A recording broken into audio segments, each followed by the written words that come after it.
pétard, un feu d'artifice, en somme. Un claquement de feu? Oui, un claquement de feu. Alors on est venu voir à la fenêtre et c'est là qu'on s'est aperçu qu'il y avait une lueur rouge. Comme une boule qui descendait du ciel, une traînée lumineuse, on appelait ça. Vous avez décidé de... J'ai décidé d'aller voir ce qui se passait sur place, quoi.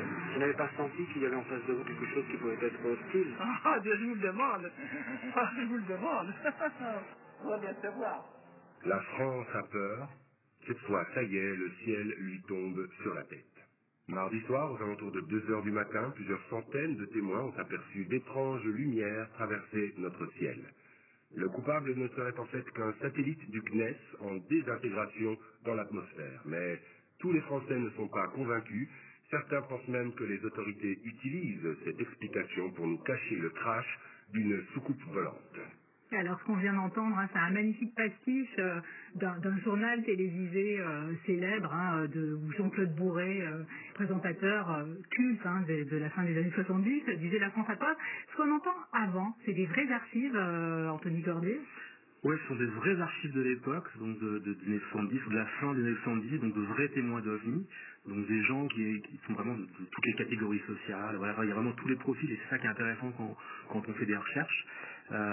C'est qu'effectivement, ce ne sont pas du tout des illuminés, c'est vous et moi, et ils ont vu quelque chose dans le ciel, et depuis qu'ils ont vu cette chose dans le ciel, ils sont un peu perturbés, ils ont besoin d'en parler, et donc ce fameux bureau, qui est le héros du film, le GEPAN, sert justement à recueillir cette parole. Et l'un des plaisirs de la série, c'était de pouvoir faire revivre à la fois ces témoins, ces gens qui ont vraiment existé, qu'on voit donc dans ces reportages journal télévisé, et aussi plus des figures, voire des icônes comme Jean-Claude Bourret qui portait un peu à ce moment-là la parole des gens qui étaient passionnés par l'au-delà. On entend aussi des émissions de radio de l'époque, je sais pas, les routiers sont sympas sur RMC. Enfin, on sent que, outre le soin apporté au décor, au costume, au choix de l'architecture, enfin, vous avez reconstitué effectivement toute cette fin des années 70. Oui, ça c'est le plaisir de la reconstitution. Moi, il trouve que mon papa était routier, donc les routiers sont sympas, on l'écoutait à la maison, et quand on réécoute maintenant, voilà, enfin, c'est vraiment hallucinant d'imaginer qu'il y avait une émission qui était extrêmement écoutée, et en gros, c'était un routier qui appelait parce qu'il voilà, il avait un problème mécanique et qui cherchait une pièce de rechange. Enfin voilà, c'était ça que les gens écoutaient, et on a l'impression, pour le coup, quand on écoute maintenant, que c'est vraiment un truc extraterrestre, un truc de l'au-delà, quoi. Mais c'est juste les années 70, et c'était populaire, et ça faisait une audience extraordinaire. Mais cette époque, la fin des années 70, elle est un peu fantasmatique pour vous tous, tous les trois. Vous êtes très jeunes, donc vous ne l'avez pas connue. Est-ce que ça vous a demandé, alors je vous pose la question à vous deux, Clémence, Melville, est-ce que ça vous a demandé beaucoup de recherche? Melville Poupeau, par exemple, les moustaches à la Brassens, ça a dû vous faire plus drôle, non? Elle a un peu plus de poils et plus court que la Brassens. Ah bon? Mais en fait, ce qui est intéressant dans ce que dit Anthony aussi, c'est que c'est vrai que la série qui se passe dans les années 70, en fait, parle beaucoup de notre époque d'aujourd'hui. C'est ça qui est intéressant, c'est que au travers des mœurs, de l'esthétique, de la façon de parler des gens, on se rend compte à quel point on vit aujourd'hui dans un autre monde. Et ni mieux ni mal, mais je veux dire, c'est vraiment un plaisir de retrouver cette époque-là, qui avait peut-être un peu plus d'insouciance et de légèreté, où effectivement les émissions de radio pouvaient passer une heure à parler d'un problème mécanique. Et après, moi, j'ai vécu ces années-là enfant, j'ai des souvenirs des soupules en écras, des stades d'air, des trucs comme ça. Mais ce que j'ai bien aimé, c'est qu'Anthony a voulu que ce soit pas non plus folklorique, la reconstitution, et qu'on puisse au bout d'un moment oublier presque le décorum pour se concentrer sur les personnages et sur l'intrigue. Donc même moi pendant le tournage, au début, la première fois que j'ai essayé mes costards pas de def avec le col Bellatar, j'étais un peu surpris et je ne me reconnaissais pas trop, mais ça m'a aidé aussi pour retrouver un petit peu ses attitudes, cette façon de bouger, de parler, la moustache, la coupe de cheveux des années 70.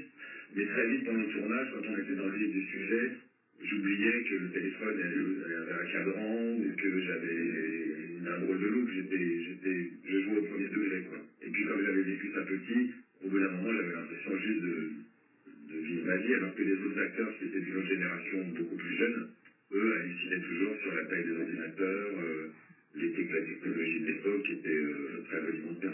C'est vrai que pour le coup, nous, avec Martin, donc on l'a pas vécu, mais on a vu justement toutes ces archives là qu'on entendait tout à l'heure. C'est un des premiers documents qu'on a consulté en fait. On a très vite on est tombé sur des images de l'INA où on voyait des témoignages de gens qui avaient vu des ovnis dans les années 60 aussi, beaucoup de 50 même, parce qu'il y a eu plusieurs vagues comme ça d'observation d'ovnis, dont une très célèbre en 54, mais bref. Et c'est vrai que tout de suite, bah oui, c'est des images qui nous ont vachement marqué. Moi, je me souviens une image d'un agriculteur comme ça, qui était encore tout rouge et qui racontait justement qu'il avait vu une énorme boule qui disait mais c'est un problème de sécurité nationale, il faut faire quelque chose.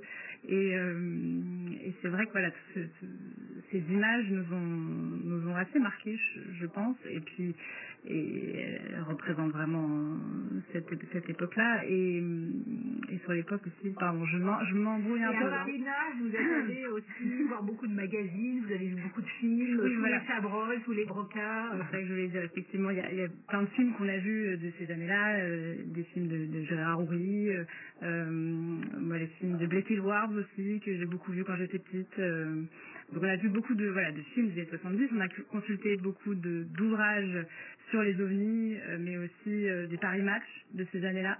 Et à un moment, Melville parlait de la façon de parler de l'époque, et de fait, dans les dialogues, il y a des expressions qu'on n'utilise plus, enfin même par exemple une tire pour une voiture, ça s'utilise plus, mais ça, il y a une recherche fine que vous avez faite peut-être aussi avec Anthony pour oui, pour restituer les expressions sur le vocabulaire de l'époque.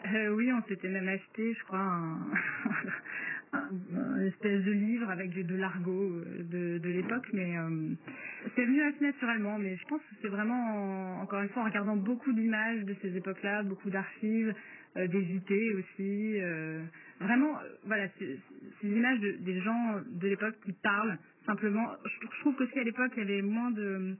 Le rapport aux caméras n'était pas le même, en fait. Les gens parlaient de manière beaucoup plus naturelle, en fait. Donc on avait accès à des choses auxquelles on n'a plus trop accès aujourd'hui. Enfin, j'ai l'impression qu'aujourd'hui on a plus conscience de son image, donc on parle différemment. Enfin, donc voilà, on s'adapte qu'il y avait à cette époque-là. Anthony Cordier, je ne vous demande pas combien de cartouches de gitane ont été fumées pendant le tournage de la série. En tout cas, à l'écran, on voit beaucoup de gens qui fument. C'est aussi une des choses qui frappe. Ce qui frappe, c'est comment vous avez, à la précision avec laquelle vous avez reconstitué cette France giscardienne, avec, alors on parlait des colpes à la tarte et des pâtes d'ess, mais il y a aussi le papier peint psychédélique, les déesses qui fument plein pot. Il y a une ligne clair dans le film, on a presque l'impression que c'est la bande dessinée. Est-ce que tout était hyper storyboardé ou pas?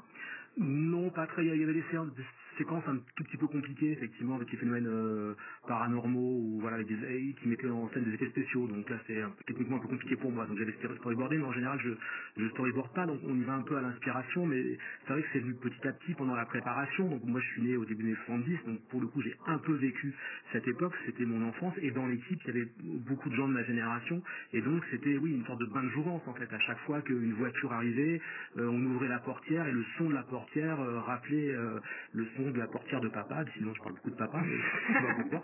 Et voilà, et l'odeur de la voiture, et du vrai cuir ou du faux cuir, et l'odeur de la cigarette ou du citave, effectivement, en fait, à chaque fois, ça nous rappelait notre enfance, et donc ça nous engageait à jouer, en fait, au sens noble du terme, comme on joue dans un film. En fait. On voit même apparaître Hippolyte, le compatriote de Casimir de l'île aux enfants. Exactement. Ah, Melville, ça vous a plu, j'imagine, de voir Michel Guillermo. Moi, j'adorais l'île aux enfants quand j'étais petit. Mais justement, c'était une séquence magique. Effectivement, il y a Hippolyte donc, qui intervient à un moment, et je me souviens très bien de cette nuit passée dans la forêt en compagnie d'Hippolyte. Toute l'équipe avait la banane. C'est Madeleine Le Proust. Mais totalement, mais vraiment au premier degré, les gens étaient enchantés, ils étaient sur leur nuage, quoi, et ça jouait comme ça. Et est-ce que vous avez vu beaucoup de films aussi parce que c'est vrai qu'il y a une figure qui revient constamment dans le film, c'est le zoom. Le zoom dont on a un peu perdu l'habitude au cinéma et qui rappelle beaucoup les films de Chabrol. Oui, je ne sais pas si c'était ça. Les années 70 offrent voilà, de la possibilité d'utiliser de manière décomplexée, par exemple, le zoom, qui n'avait pas forcément bonne réputation dans le cinéma français,